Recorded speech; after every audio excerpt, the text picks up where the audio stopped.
This is our 9th annual Model EU here at the University of Washington, and this year's event has over a dozen universities and colleges participating, and they're from across the western United States and Canada, from British Columbia to Colorado and down to California. And a total of 60 plus students are participating, and they are representing the 27 EU member states plus the principal EU institutions in the different negotiation sessions. Model EU brings to reality what they learn in the classroom.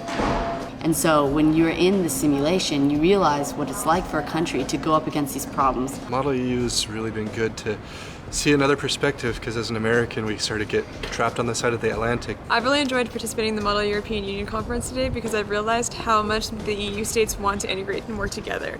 It's not a lot like American politics where there's a lot of enemies and kind of who's against and who's for.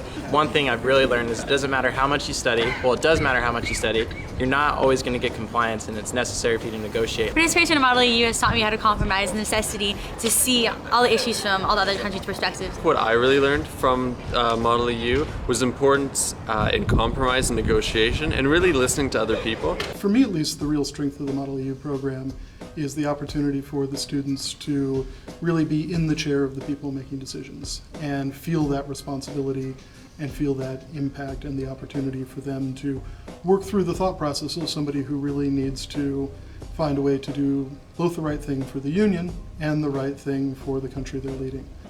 The one thing I learned from the Model EU this weekend is that motivation and asking the right questions builds a fantastic network. Part of the reason why a lot of us come to these Model EU conferences is to work on negotiating skills, work on being able to say what you're prepared for, whether it is on the agenda topics or staying on policy. But I think more than that, you're able to see the human interactions of actually negotiating positions. More than anything, you learned how the EU ran, but you also learned about the individuals and how people think and how they like to interact. And I think as we go on as students, learning how to interact with each other in other situations will be a great thing, so I am so appreciative for that.